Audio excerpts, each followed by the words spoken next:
Okay. Okay. The podcast, It's here. It's now.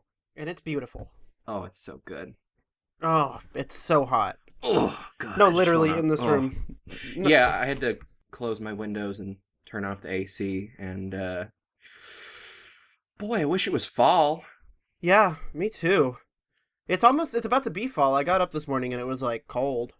Oh, I love that shit, where it's like, the first part of the day you gotta have a jacket, but then the second part you're just drenched in sweat. It's good. Yeah. I love it. I love the weather. You know what the weather was bad in? What? 2003, the year Hail to the Thief by Radiohead came out. Yep. And by weather, you mean politics. Oh. Ooh, I'm going there.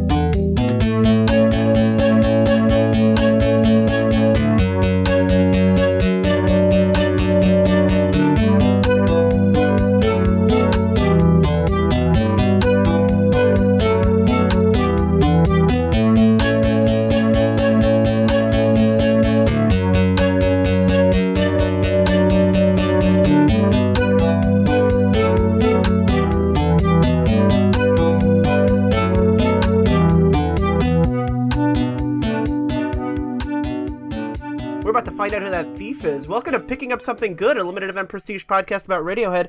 My name is Mace. I play music as Echo Vessel. My name is Nikki Flowers. I play music poorly. Let's do this. We have a guest today. Oh, do we? Yeah, and it's nobody. It's just us today. Yeah, fuck all y'all. It's just us. It's just us. We're doing it. We're doing it big. We're doing it by ourselves, and we're doing it also because I wanted to edit the podcast. Yeah. Okay. Podcast. So, we got a kind of a big one to talk about today. It's Hail to the Thief by Radiohead. Or as you would call them, fucking Coward Head. Coward Head? Yeah, Coward Head. What did they do? I just learned this about, 10 minutes ago before we started recording. Mm-hmm. The title of the record has different points of reference. This is from Genius, my favorite website. As always. I mean, that's basically Genius is the third host of always. the show. This fucking Genius. Yeah. While the phrase was used by anti-Bush protesters following the controversial 2000 presidential election, lead singer Tom York stated it was in reference to the 1824 election, which was won by John Quincy Adams. I don't believe you. That's fake. That's made up. He pulled that out of his ass because who the fuck references I've already forgot. John Quincy Adams? Yeah. Like, as soon as he said it, I forgot because who gives a shit about whatever that election was? Was John Quincy Adams, he was in 500 Days of Summer, right? Yes, he was. That was his breakout role.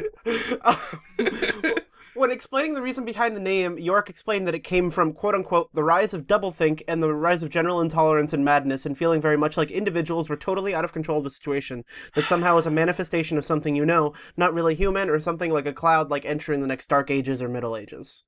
Okay, here's my thing. Can we all, as a society, just let's just stop with the 1984 references. I'm so goddamn sick of hearing the words doublethink or thought police or it's a shitty book made by an anti-communist bastard. I hate it. As soon as you said doublethink, I didn't hear the entire rest of the quote because my brain has tuned itself to anyone who mentions 1984. I just stop listening. It was like the rest of the quote was something like trying to compare 1824 to 2003. Why? I don't know why you would do that. What? Who's being like, no, this 2004 stuff we're living through is really confusing. Oh, 1824, that makes more sense to me. Let's take it a little further. While the lyrical content can be interpreted as politically charged, with 2 + 2 = 5 referencing George Orwell ideology and Sit Down, Stand Up inspired by the Rwandan genocide. Wow, okay. Yeah. Guitarist Johnny Greenwood explained that the record wasn't meant to make a political statement, instead saying how the lyrics are, quote-unquote, about our rights and responsibilities, about how to take a stand as an individual within a society, a patchwork of articulate responses to living now. Johnny, thank you for saying now.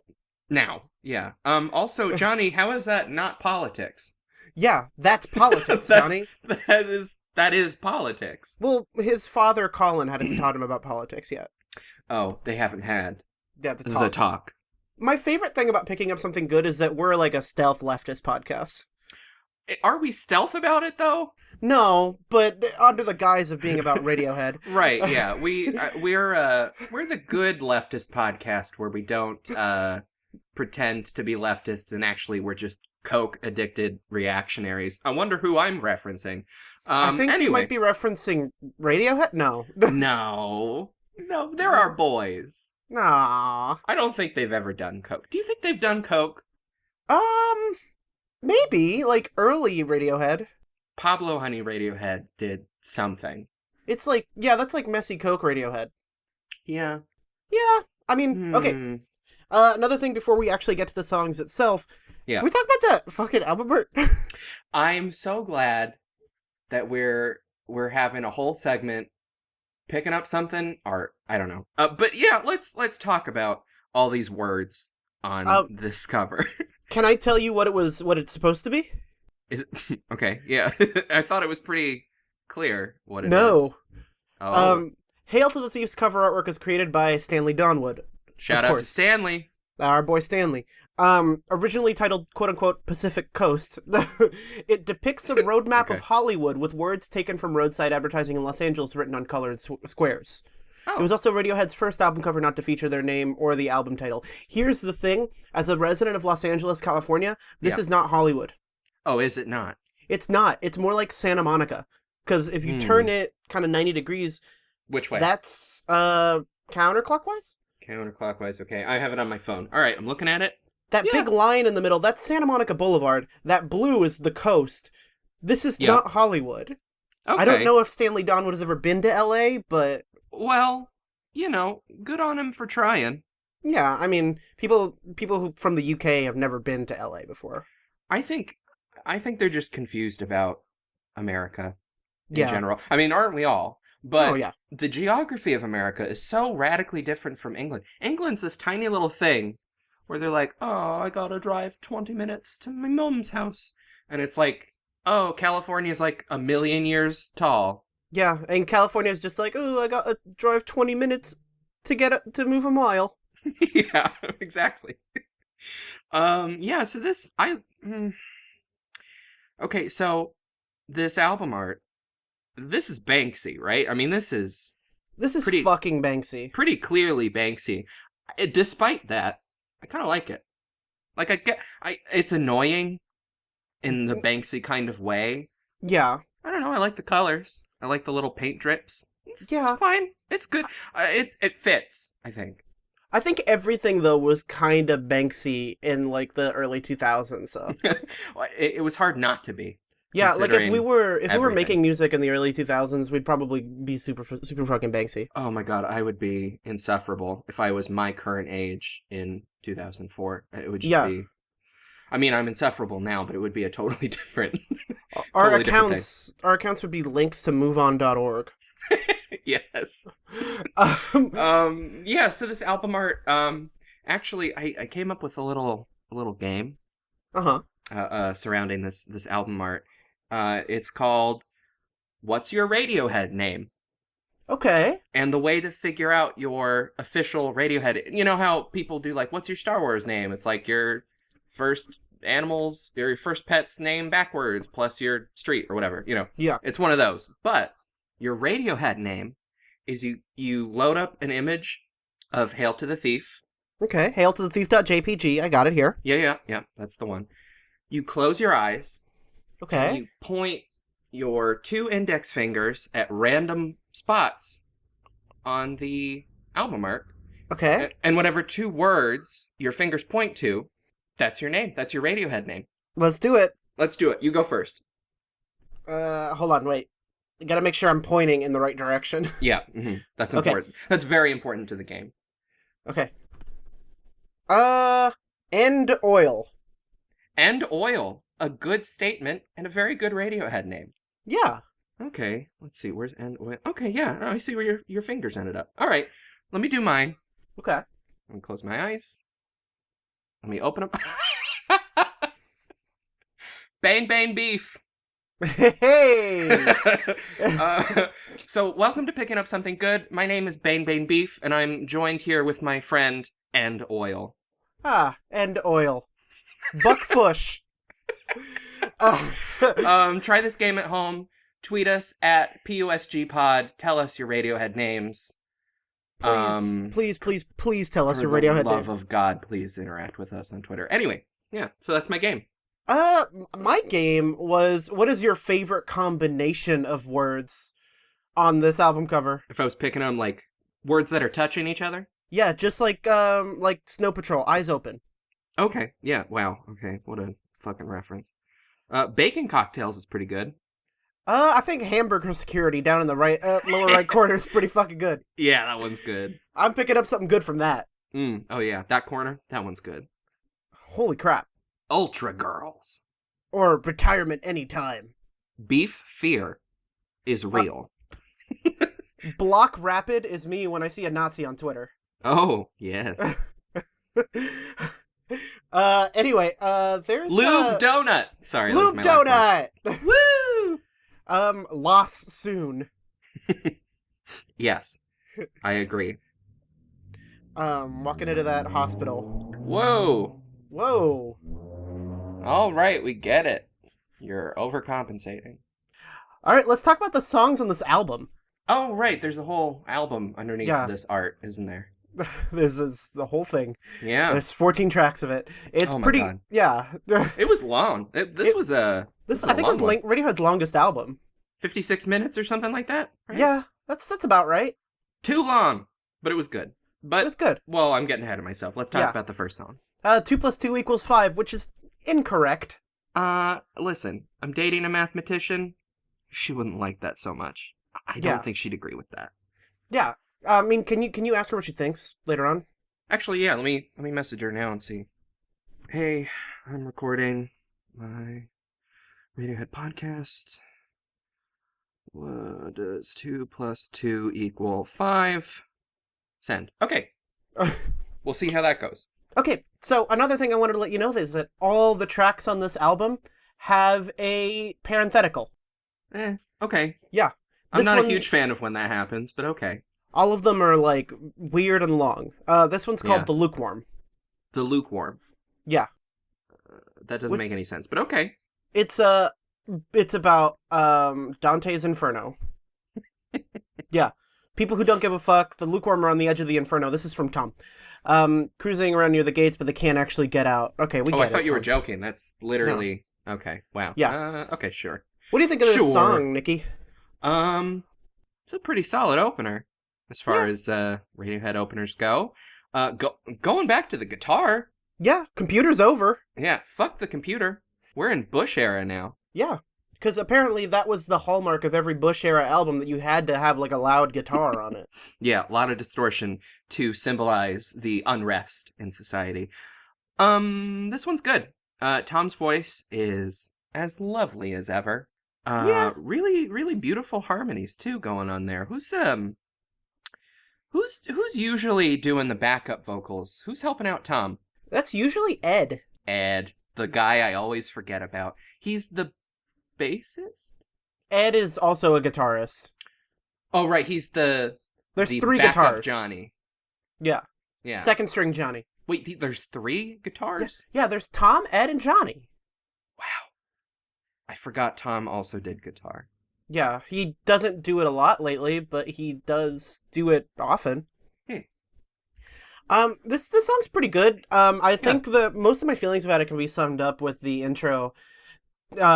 Tom going, that's a nice way to start, Johnny. Just kind of like...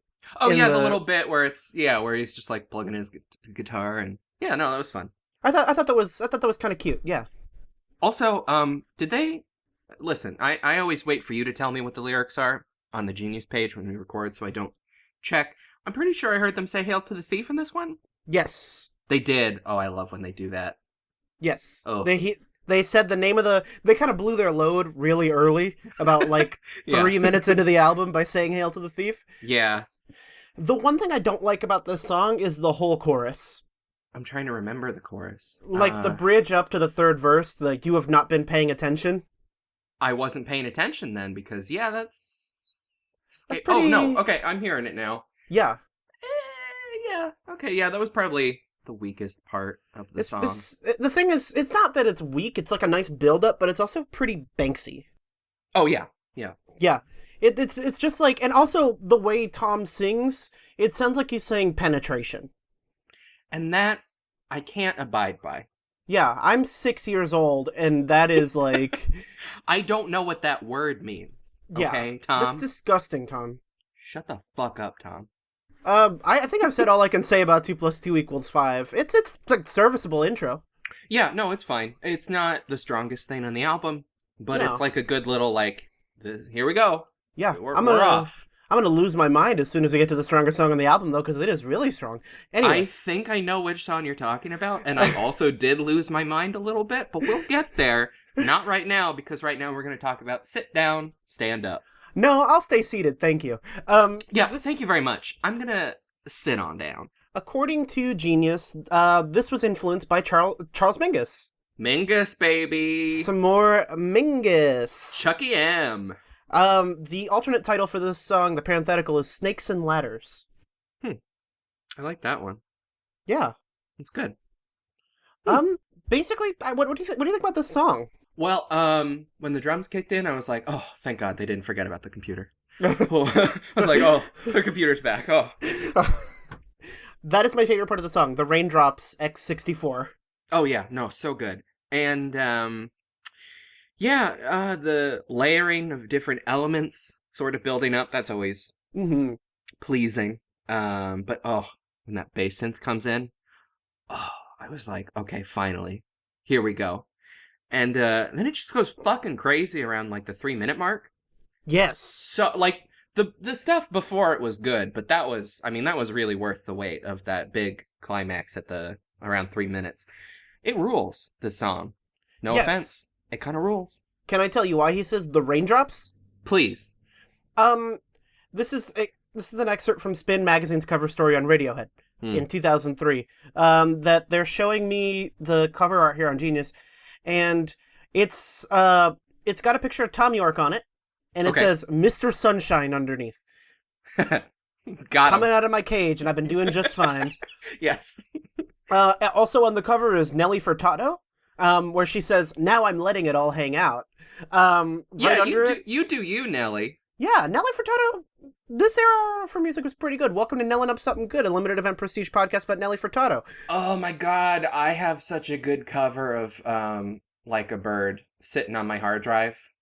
Oh, shit. I'm just waiting. Did I ever tell you about that or show you that? No. Oh. It's good, and I give all credit to Nelly because that's a fucking good song. Also on this cover is TV on the Radio, Sufjan Stevens, and Hot Hot Heat. Wow, what an era. Yeah. We'll never get that back. No, ever. Anyway, according to the Spin article, maybe Radiohead metaphors are so hard to figure out because sometimes there isn't one. For instance, take the song Sit Down, Stand Up. Tom admits to saying the line, the raindrops, at the end because he says, it sounded cool on record. I like his honesty. That he didn't try to pull, it's about John Quincy Adams or some shit. It's like, I just thought it was cool. Yeah, that's like a big part of song. I was going to say songwriting, and then I trailed off. It's a big part of song where you're just like, hey, this seems good. Yeah, it's just like, this sounds pretty fucking good. Yeah, I'll go with that. I'll go with the raindrops. Yeah, I mean, I'll take it. It's good. Yeah, no, this is a good song. I'm trying to think. I'm like, Al really called us out last time of like, a lot of this podcast is just going, this is good. It's good. Yeah, it's a good song. Don't know. Yeah, sure. That's all I really got to say about it, because the first 2 songs are basically like build-ups to like a big release. Oh, yeah.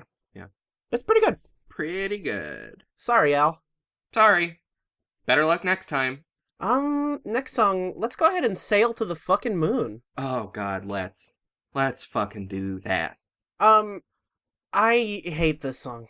I hate it. There's a couple songs on here that I hate, like, big time.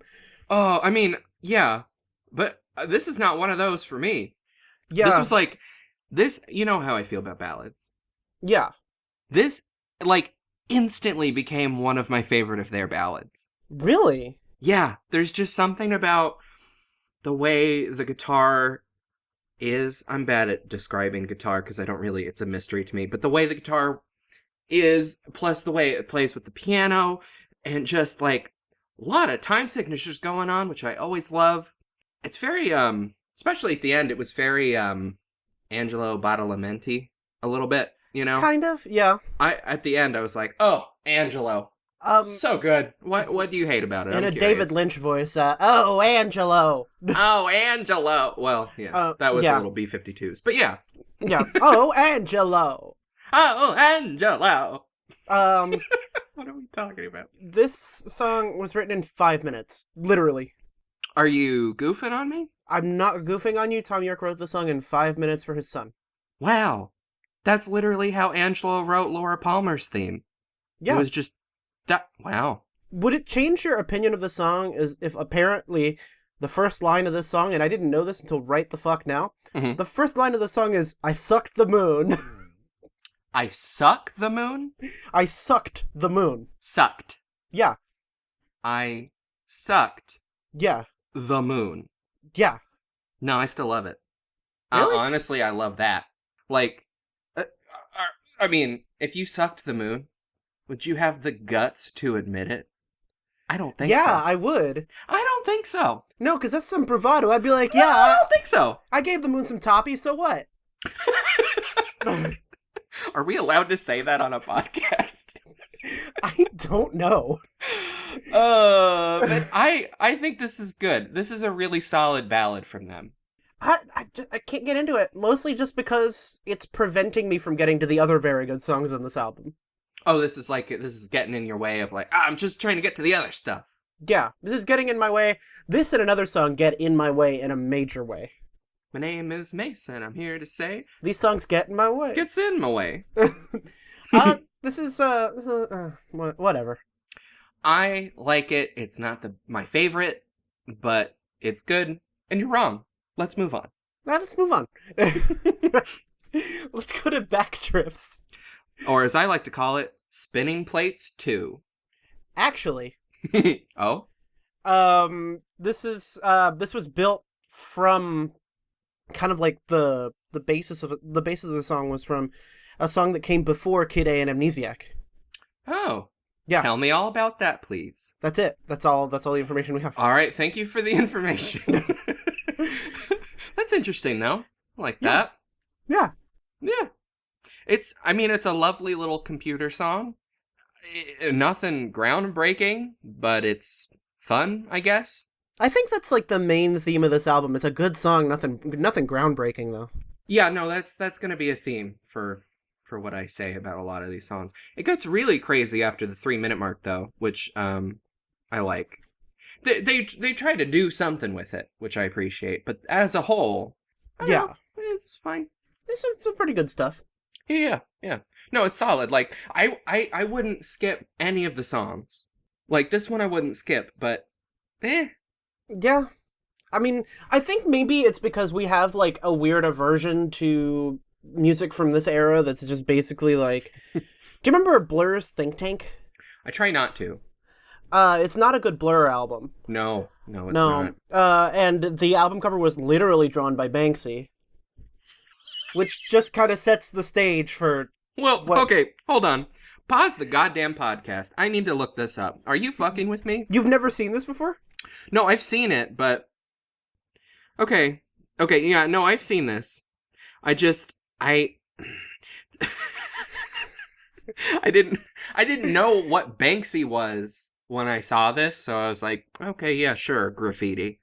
Wow, this is literally a Banksy. Look at the back cover of the album.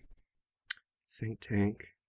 Back cover. I'm sure this is very interesting for our listeners here. Wow. Every album of this era has that same energy. It gives off that same energy. This is very 2003, 2004. Yeah. Goddamn.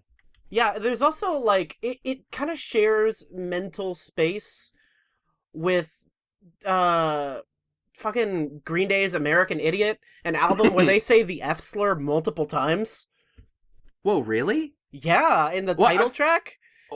I mean, I was... And on Holiday? Wow, okay, fucking... I had a little Green Day phase around, actually, when American Idiot came out. And I guess I just blocked that completely out of my mind. Yeah, so did I, until very recently. I heard it, I was waiting in front of a Zumba place that was playing the entirety of the What? It's funny thinking about Zumba playing.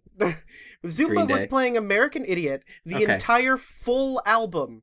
Wow, okay. The full album, uncensored, and it was so loud that even when the door to the Zumba studio was closed, it was still audible from across the street.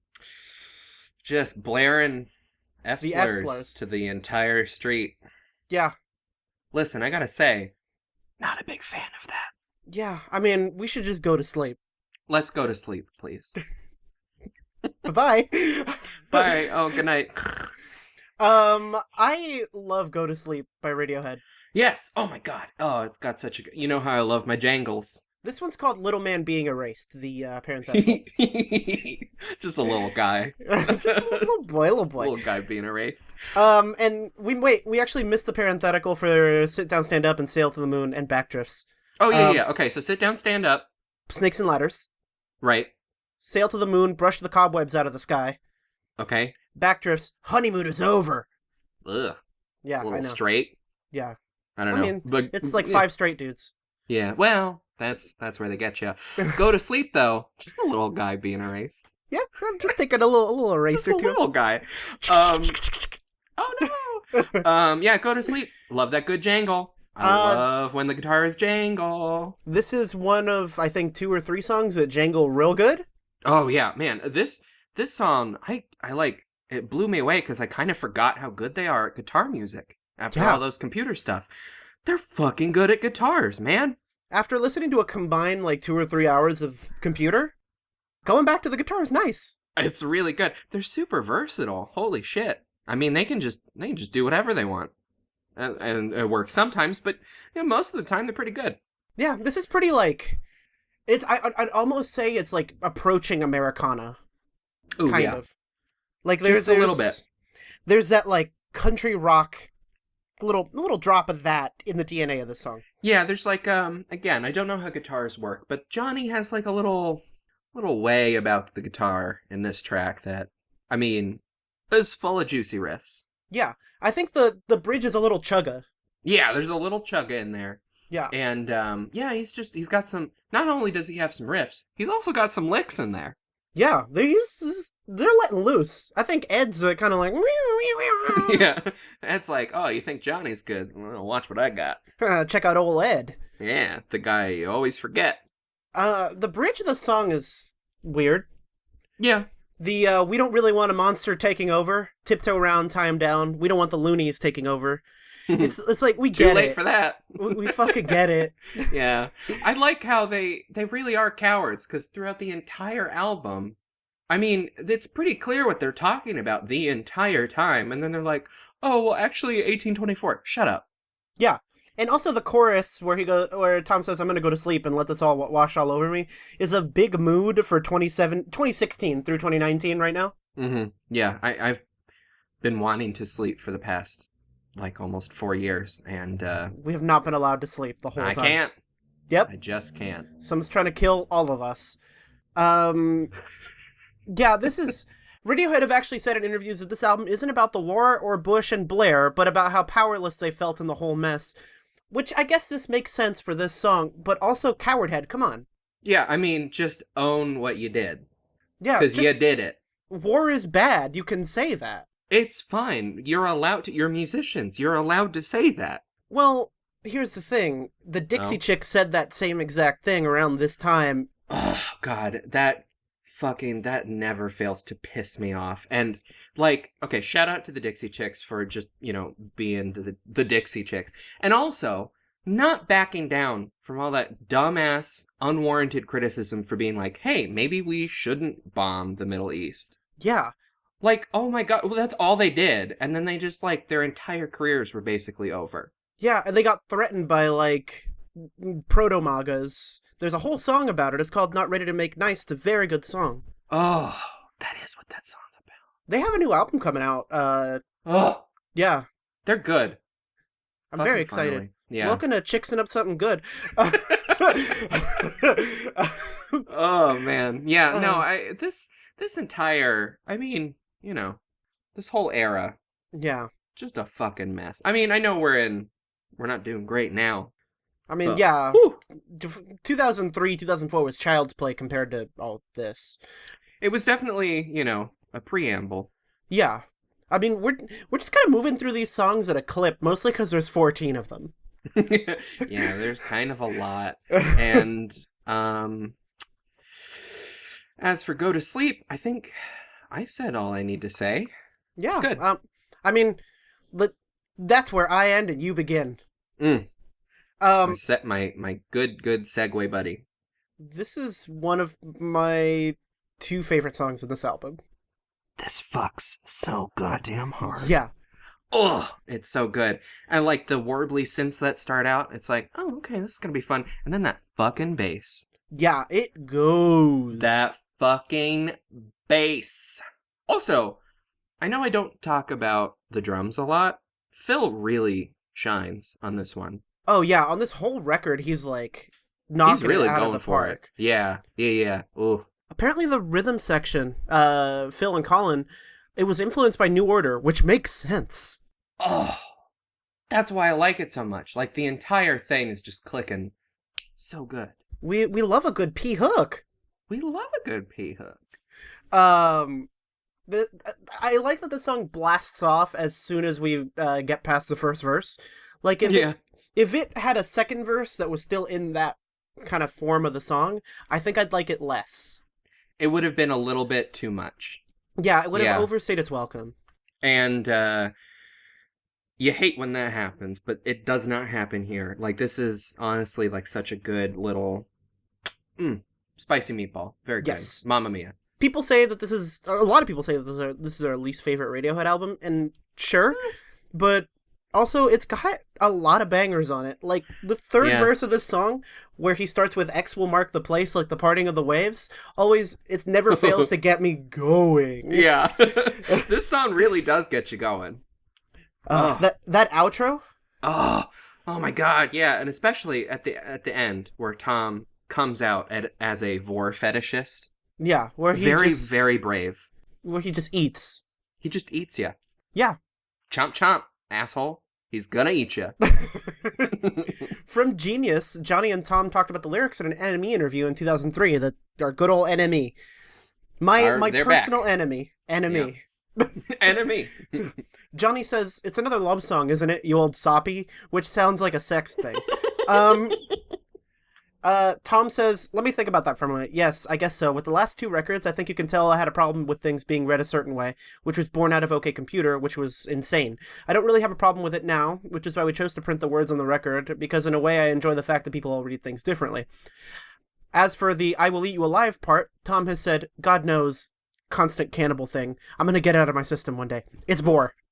That's vor, baby. That's fucking vor. That's fucking vor. And you know what, Tom? Don't get it out of your system. It's all good. You know, you can do what you like, Tom.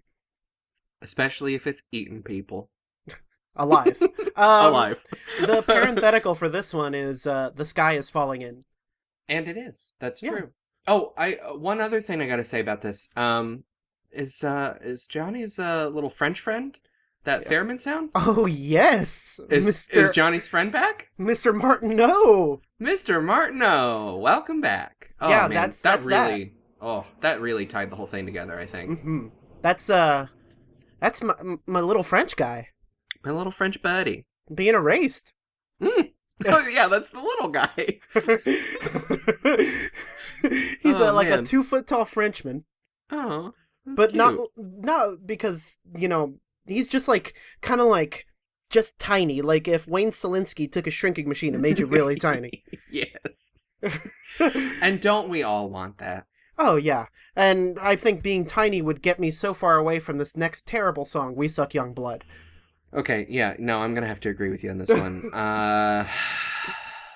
It's I appreciate that they're like, oh, remember how we did jazz? We're still doing that. But it's not good this time. It's not good jazz. They don't have, what was his face? Wayne Littleton? What was his name?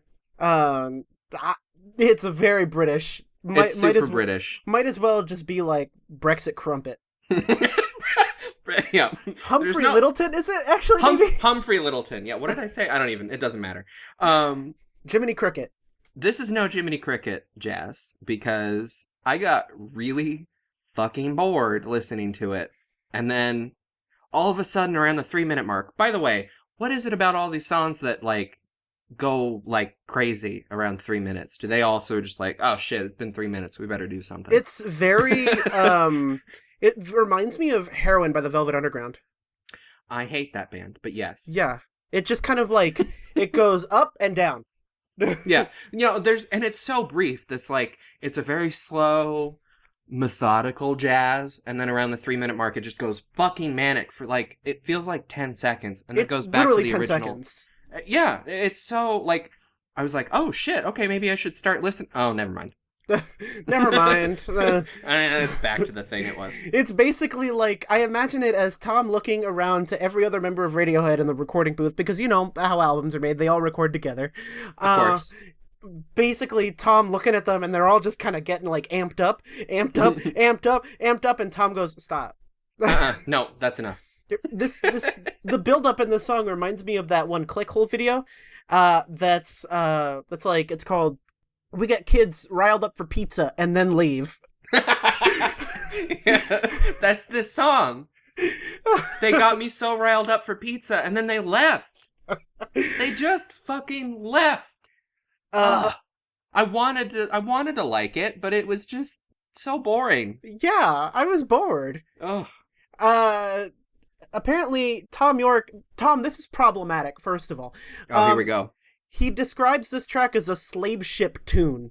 Hey, let's cancel him. Yeah, that's done. You're gone, Tom. You're done. You'll never work in this city again. Like, what the heck? Well, 2003, but also that wasn't that long ago. What the fuck? Yeah, no, you can't really excuse that. No. No, I'm joking about canceling, but also, Tom, come on, dude. It's not great. Also, it's not. Yeah, it's not at all. I kind of understand what he was coming from. It's not. It's just a boring jazz song that's not good, Tom. Apparently, he says it's not to be taken seriously, but that's like the, haha, I'm not mad, I'm actually laughing. Yeah, or like, haha, just kidding. No, Tom, you put that on your album for a reason. You thought it was good, then you realize, this ain't good. Just own that shit. Yeah, just own it. Just be like, hey, we put a shitty song on the album. That's fine. To make matters way worse. Oh, boy. Apparently the song satirizes Hollywood culture and its constant desire to stay young and fleece people, suck their energy, Tom says. I mean, okay, it's a little on the nose with the title then. Oh, what's the parenthetical? Did you say? Yeah, the parenthetical is your time is up. Huh.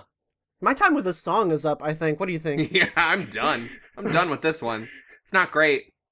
This sucks.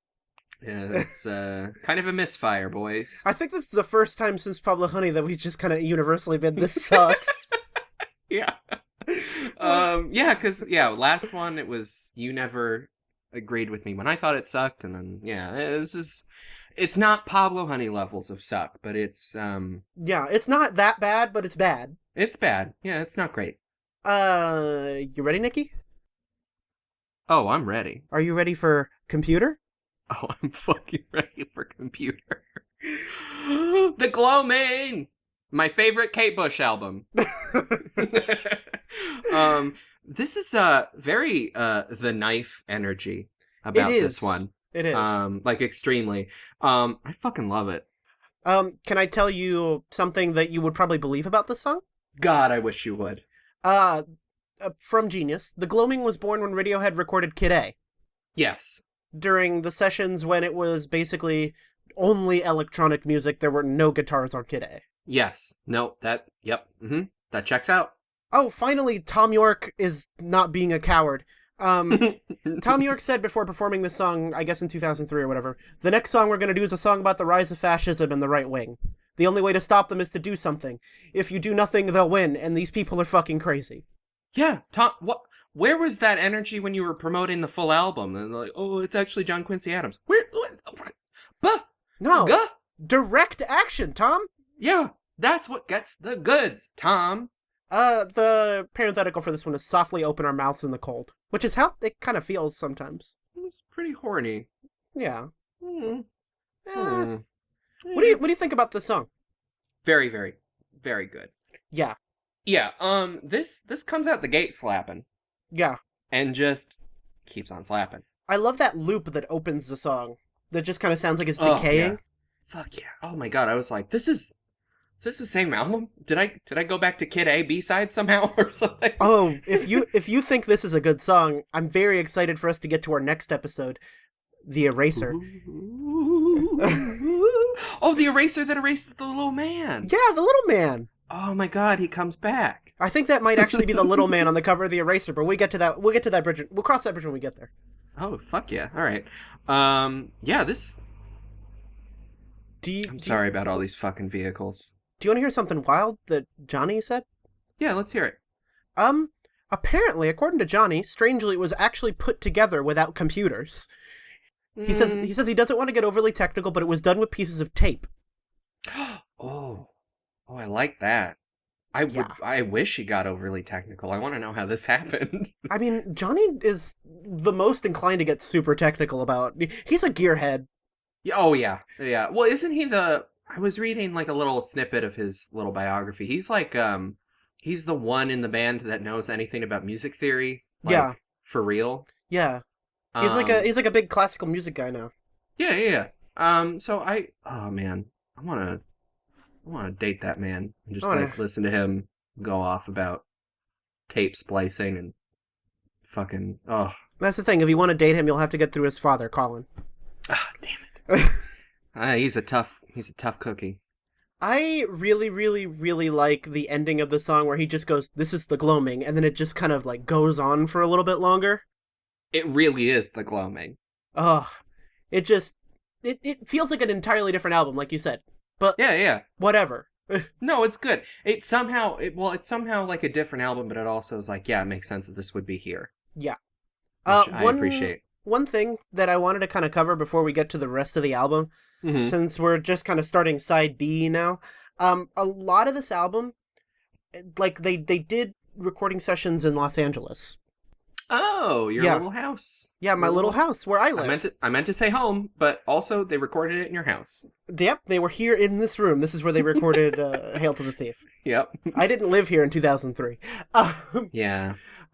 Basically, they started recording a lot of it in LA, and they hated it. Yeah. So they re-recorded it elsewhere, but we're going to get to a song in a little bit that was recorded, I believe, entirely in Los Angeles.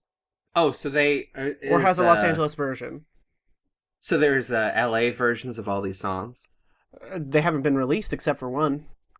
Oh, a mystery. And another thing to mention that I might actually show you after we're finished with the show is that there is a version of Hail to the Thief that was leaked a couple weeks early prior to the final release, and there are a couple things that are different. Oh my god, what are they? There's no intro on 2 + 2 = 5. That's a shame. There's a ton of like mastering differences, which is, I think, sometimes even better. The gloaming has a couple things changed. I think it has an entire other verse. Or either that or Where I Ended You Begin. Myxomatosis sounds a lot angrier. Oh, I can't even imagine that. It's pretty good. I'll send you a link once I'm done. Yeah, hell yeah. Piracy. Woo! We're for it. There. It's all right.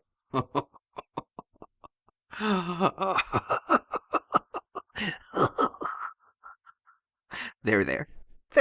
Let's talk about There. Real quick before we start, this is the song that everybody on Tumblr in 2009 loved to take lyrics out of context for. Like This is one of those songs? This is one of those songs, like A True Love Will Find You in the End kind of thing. Woof. Yeah. Oh, I'm not ready to talk about Daniel Johnston yet. No, me either. Oh. R.I.P. Where basically people who just got broken up with would make text posts. No, they were photo posts. Yep. That had like just kind of like text on them, And the text for this, can you guess what the line was? I can't think of any of the lyrics. Just because you feel it doesn't mean it's there. It's basically Oh, I mean, obvious. Okay, yeah, no, that makes sense. Yeah. in the late 2000s. It was like a weird like quasi incel anthem. Not to detract from the actual song, which is fucking very good. This song fucks. This song fucks so goddamn hard. And I will say, it's not even the hardest it fucks for me, but this is still like one of the peaks of the album. Yeah. Like the fucking, just the groove of it all. The fucking groove of it all.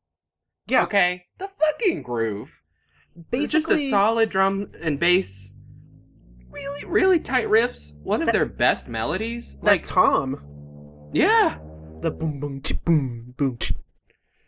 Oh, it's so good. I kind of like the middle part, where it just kind of like swirls a little bit. Yeah. No, I know what you mean. Ooh. Ooh. According to Tom York, and this is I think the second time this has happened in Radiohead history, at least recorded Radiohead history. This was the one track on Hail to the Thief that had him in tears when he heard the mix. Oh, that's good. That's a good sign. Yeah, so it's like Fake Plastic Trees level good. I mean, I don't want him to cry, but that seems to be a pretty good indicator that it's a good song. It's pretty fucking good. This was released as a single. Yeah, no, of course it was. And it's definitely like, you could hear this playing on college radio in 2003 right next to like Yeah Yeah Yeahs and Modest Mouse, I think, right? Oh my god, yeah. Wow, yeah, that's I mean, it's perfect. It's like such a good encapsulation of all that's good about Hail to the Thief. Is this Ed in the background doing the backup vocals?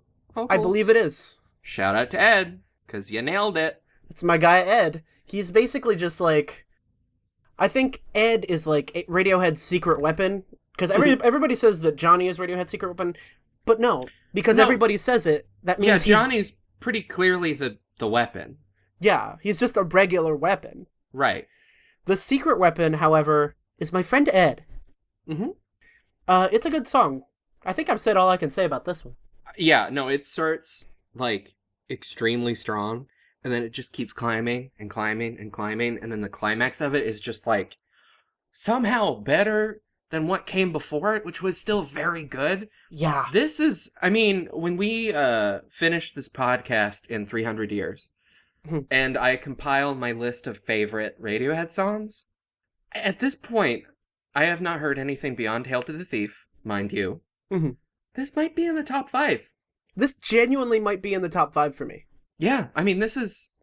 I don't know how else to say it. This fucks. Because it's basically like, it's motion picture soundtrack. Mm-hmm. Pull revolving... No, I'm kidding. Don't fuck with me right now. Mace? No. No. Yeah, it's a great fucking song. Yeah. Do you want to go to Los Angeles with me? Okay. To I Will? Sure, I will. This is the song that was the background. Well, the earlier version was the background of Like Spinning Plates. Oh. Yeah. Oh, so this is okay. Huh. This is the guitar version, not the electronic version. Right. Yeah. Not the. They call it dodgy craft work. Yeah. This is dodgy. This is just dodgy Radiohead. What do you think of this one? Dodgy Radiohead. Really? I said like it. I like it. No, a lot. it's good. Well, no, I'm being sort of jokey. It's fun. It's a fun little. It's an interlude. I don't think it really. It's one of those ones where it's like, I don't think I'd ever skip it. It's not like offensive to listen to, but I don't know. It's good. Yeah. I guess. Tom York says this is the angriest song he's ever written. That's not true. With lyrics inspired by news footage of a bomb shelter containing children and families being destroyed in the First Gulf War. Holy goddamn. Yeah, which makes sense. Like once you have the context. Okay, now with the context, wow. Yeah. I'm sorry I called it dodgy Radiohead. This is basically just Tom York being like, what if it was my kid? Which also, Ooh. you should worry about other people's children, but... Yeah, but yeah. You get it. It's the first thing that comes to mind, I guess, when you become, like, a parent. I would know. Yeah. Yes. As a Obviously. parent yourself. Right. Oh my god, could you imagine me having a kid? That'd just be... it would just be a disaster. Not a Gulf War bombing shelter disaster, but it would be a disaster on a totally different level. Yeah. Anyway, there's not much to say about this song. It's just pretty. Yeah, it's fine. I like it, I guess. I don't know. I don't really. It's not blowing my socks off, but it's Coming to this one actually gives you a little bit of that context for like spinning plates, I guess. Yeah. So it's sort of a companion piece, which I like. I like spinning plates. So Yeah. yeah. Yeah. I forgot to tell you about the parenthetical for there. Oh, what? Oh, yeah. The Bony King of Nowhere. That should have been the actual title. Yeah. Cause what the fuck? That is so metal. Yeah. And the also, Bony King of Nowhere. It's very like Ozzy Osbourne. Yeah. Or the like Bony King of Nowhere is on the Crazy Train. He is the conductor of the Crazy Train. It's very DeShare Zone. Yes. Oh man. Shout out to memes. Yeah, memes. We gotta love them. You can't hate them. The parenthetical for I Will is No Man's Land. Yeah. That makes sense. Yep. That fits. We're gonna move on to the next song called A Punch Up at a Wedding, and I want to tell you the parenthetical right off the bat. Give it to me. This is the parenthetical. No.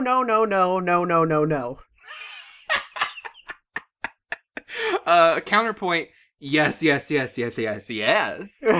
Because that's very good. However, can I tell you what the song is about? Oh, Jesus. Is this going to be... This is going to be wild, and I think it is the pettiest song in Radiohead's discography. Oh, I love pettiness. Give it to me. It's intensely petty, and I don't know if it's in a good way. But all petty is good, even when it's bad.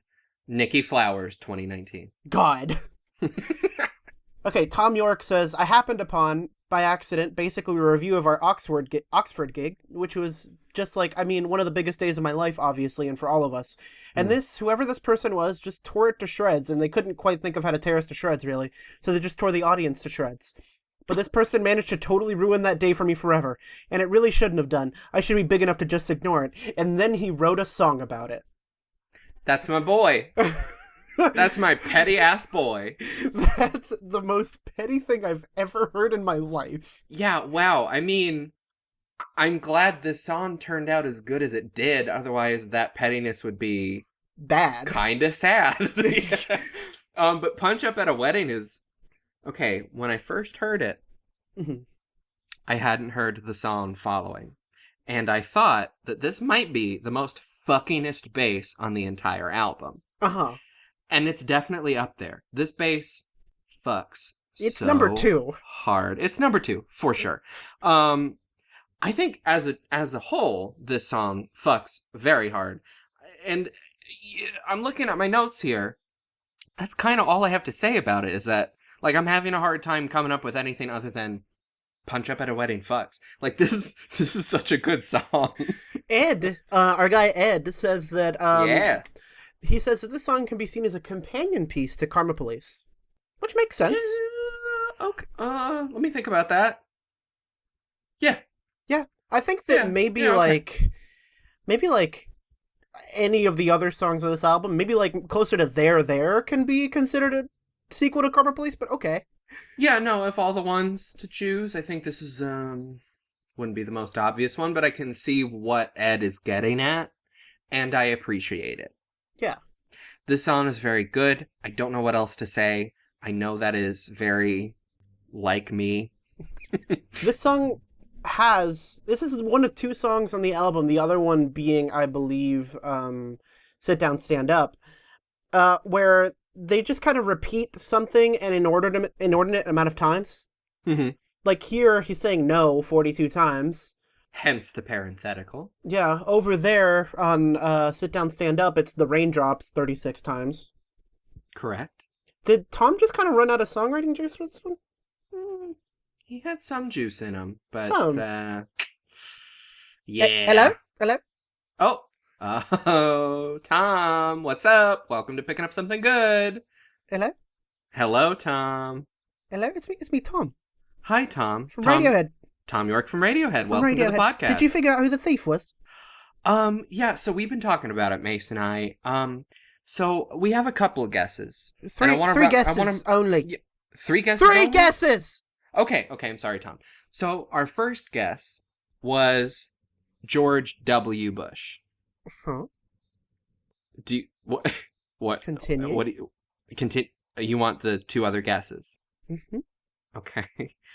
The second guess was Tony Blair. Mm-hmm. Continue. Those were kind of the 2, but I'm going to give you a third one off the top of my head based on what you've said about this album. The third guess, John Quincy Adams. It's none of them. It's none of them? Well, who's the thief then? I thought those were very good guesses. The thief was a computer. The thief was a computer. Oh my god, of course it was. Was it a specific computer? It was the computer. The computer. The thief was the computer. I was so angry at the computer. And the computer... I didn't feed him on time. Oh no, what happened? The thief stole my heart. You didn't give the computer dog food on time and then it stole your heart? That's why I was so angry. Oh, Tom, that's awful. I'm so sorry to hear that. Okay, bye. Okay. Hey, what's up? What's so funny? Tom York. Tom York from Radiohead. From Radiohead, Tom York.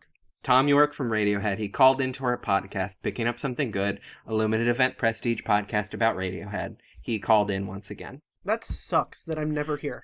At this point, it feels like he's doing that on purpose. Like he only wants to talk to me, but like that sucks for you. Mm-hmm. And I don't want to believe that, but basically... I wish I could meet Tom York. Yeah, no, it would be good. Well, also, I've met him a couple times over voice. He's inscrutable. I don't know if you're missing much. He sounds like kind of like an avoidant personality. Yeah, that's putting it lightly. Mm-hmm. So what did he tell you? He wanted to know who we thought the thief was of the titular Hail to the Thief. Okay, did you give him the answer? Well, yes, maybe, I don't know. Here's the thing. He would only allow 3 guesses. Okay. So the first guess was George W. Bush, which we figured, That sounds about right. Right. He said no. What? He said next guess. He didn't give me an answer. So I gave him the second guess, which was Tony Blair. Okay. And then he said next guess. And I gave him the third guess, which we hadn't really discussed because we only really talked about Bush and Blair. So I threw him John Quincy Adams based on what he said about the album, right? Okay. Figuring that would get him. That makes sense, yeah. All 3 of those were incorrect. What? The real thief? Hold on. What the fuck? First. Yeah, I know. Right. No, I know. I know. The real thief was the computer. Why? What? The computer. What did the computer do? Did he tell you? He didn't feed it on time. Okay. And it stole his heart. For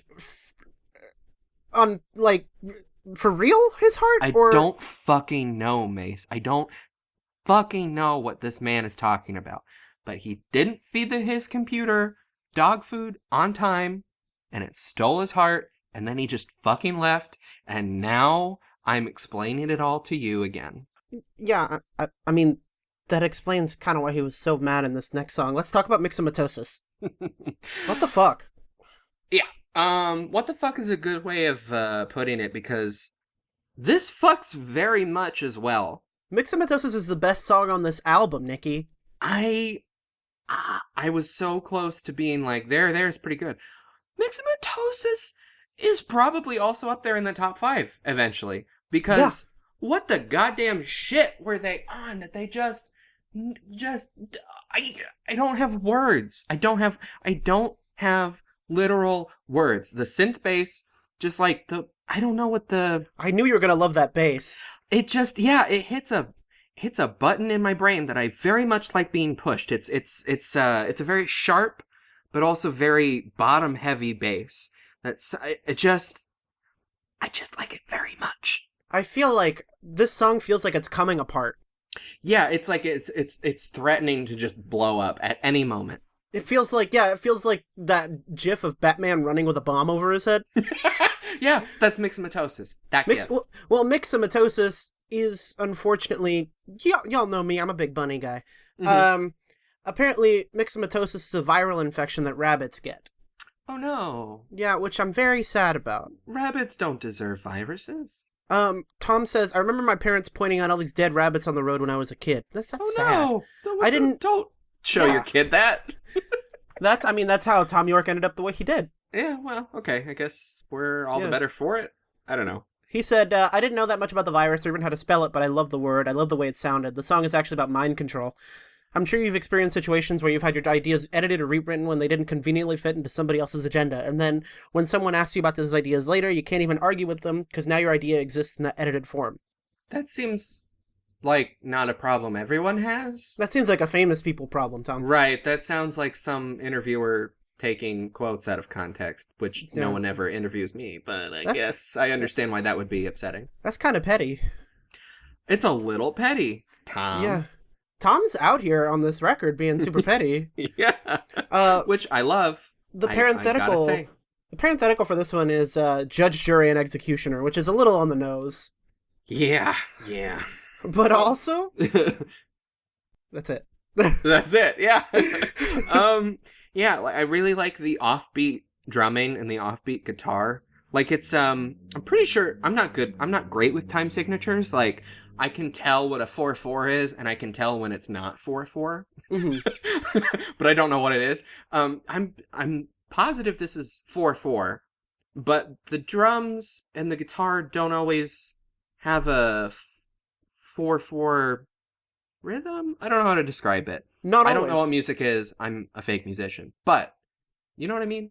Yeah, I mean, aren't we all though? Aren't we all? This song actually, if you own a copy of the Bends or its related singles, I don't. The lyrics to Myxomatosis, like twitching and salivated, got edited, fucked up, strangled, beaten up, used like a photo in Time magazine. Wow. Are written on parts of that art. Wow. Okay, so this is a Ben's era thing, maybe? I don't know if it is. I think the words are Ben's era, not the song. Okay. Radiohead. Okay. You've noticed that Radiohead like to do this thing where they come back to things. Yeah. Seems a little lazy. I mean, just write some new stuff. Am I right? Yeah, it's that easy.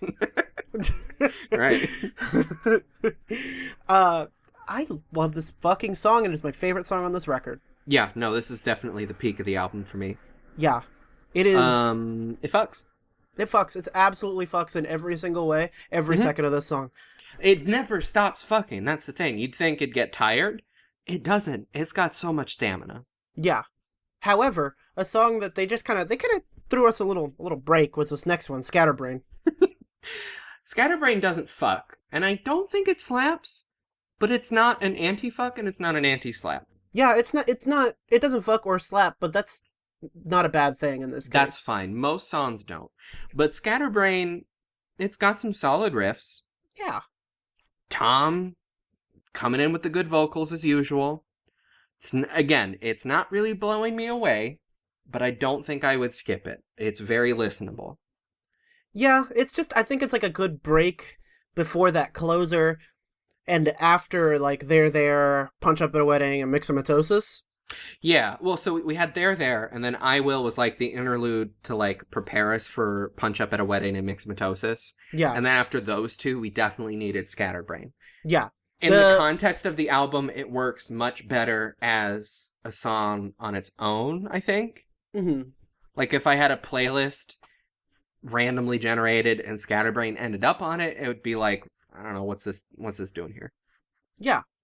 The parenthetical for the song is As Dead as Leaves, which is okay. Leaves are alive some of the time, though, so... Yeah. I don't know about that one, Tom. Oh, Tom thinks that all leaves are dead. Idiot. The second verse of this song, the Yesterday's Headlines Blown by the Wind line, apparently, according to Genius, this is a reference to Thomas Pynchon's novel V. Ah, yes, the novels of that guy that I am aware of. Who he did Inherent Vice. Would a lot of people called it Incoherent Vice, even though it was a very good movie. Yeah. I didn't see it. I don't know anything about this man, really, Yeah. except that no one knows about him. That's what Yeah. I know, is that he just, like, doesn't like being in public. Yeah, it's a good reference, good song. Yeah. Am I thinking of, he wrote, Gravity's Rainbow, right? Did he? Gravity's Rainbow. Thomas Pynchon, right? That sounds right. Yeah, that's Gravity's Rainbow. Yeah.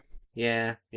See, there's like a whole, a bunch of books, postmodern nonsense that I know about through, like, jokes, but I don't actually, like, Gravity's Rainbow and, like, Infinite Jest is, like, I read the first 5 pages of Infinite Jest and I was like, well, this ain't happening.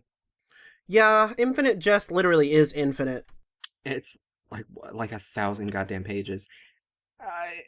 Postmodernism is fine. Just be good at it, I guess. Yeah. That's my only advice. Just for the future, Thomas Pynchon and David Foster Wallace, when you're gonna write your next book, David, just be better at it. Yeah, just make good books. It's not that hard. Just do a good book, write new good songs. That's it. It's so easy. Instead of bad things, do good things. That's it. Oh my god, I don't know why so many people are like, oh, let's do a bad thing. Yeah. Come on. Anyway, let's get to the end here. A wolf at the door. Knock, knock, knock. Knock, knock. Oh, who is it? Oh, it's a goddamn wolf. It's the fucking wolf. It's the fucking wolf. Parenthetical for this one is It Girl, Ragdoll. It Girl, period, Ragdoll, period. By the way, all the parentheticals for this album have, like, weird capitalizations and end with periods. Yeah, that makes sense. Yeah. Very Victorian. This song is angry. Yeah, wow. There's some stuff going on in here. Why is Tom singing in a lower register that makes me very uncomfortable? Oh my god, that was like the first thing. I was like, who the fuck is this?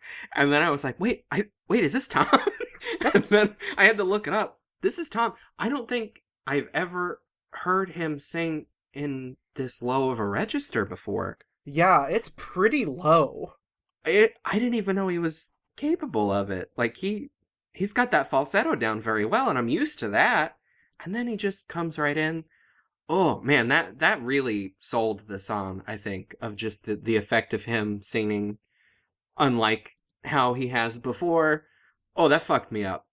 Yeah. Oh, it's like such a, I know I say this all the time. It was a good bass line. It's very good. Very, very good. A lot of cool rhythm going on with the main melody too. Interesting delivery. I don't know, it's a solid closer.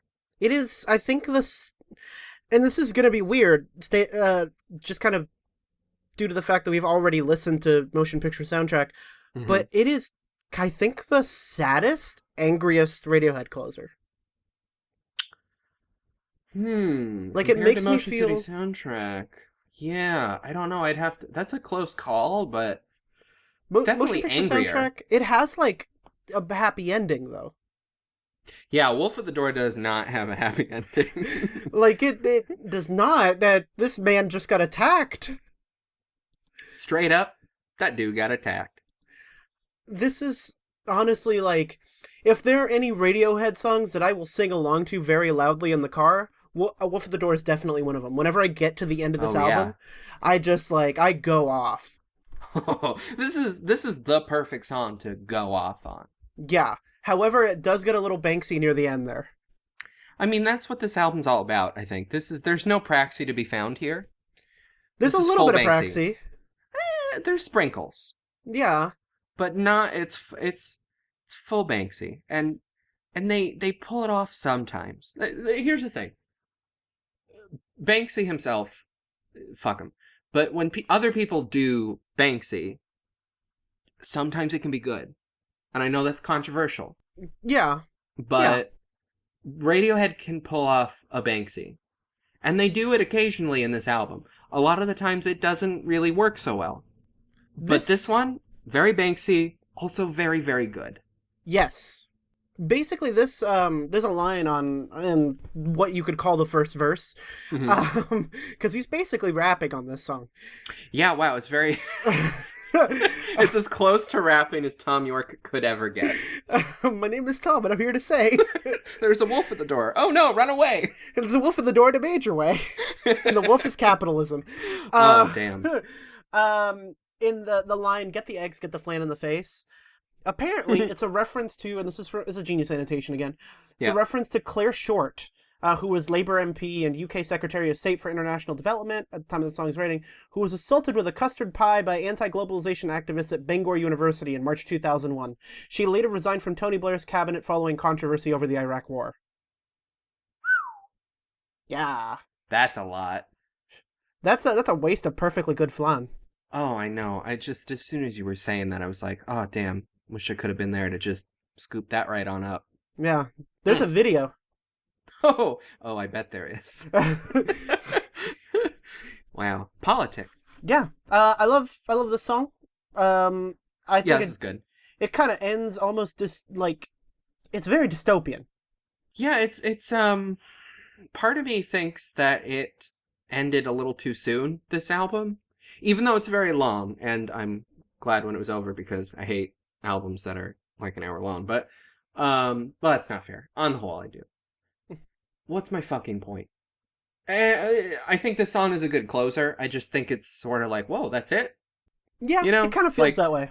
like they're just, well, that's the note you're ending it on. But it also makes sense that this is a very, despite what they want to tell us, this is a very political song, and it's or political album, and it's a very political album for the time. Like it's an album for its time and place, Yeah, and a lot of it still works, and a lot of it is not great somehow still. yeah. But it all together is very like this is how Radiohead felt in 2004. 2003. Sure, just fuck off. Same thing. This is how Radiohead felt in the early aughts, and here it is as one little snippet, and I appreciate it for that. But yeah, it's rough ending there. Yeah, I mean, it's like if you ended this album on like Myxomatosis. Oh, that would have fucked me up. Yeah, that would have been like BDE. Yeah. Oh, yeah. Oh, man. I'm glad we had the buffer of Scatterbrain and Wolf at the Door, because if we ended it with Myxomatosis, I would still be feral. Yeah, which we're inching ever closer to feral. Anyway, Yes. we've gotten to the end of Hail to the Thief. Despite Even though everything. It was 59 hours long. Yeah. We've got to the end of Hail to the Thief, and Nikki, are you picking up something good? Well, I don't know yet. Let me turn on my transmitter. All right, hold on.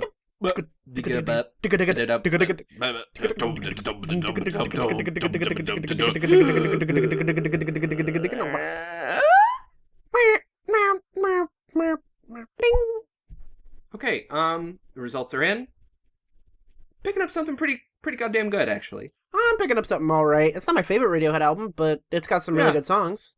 Yeah, no, exactly. I think the strength of the really good songs, like They're There and Myxomatosis, sort of distract from the rest of it, you know? Yeah.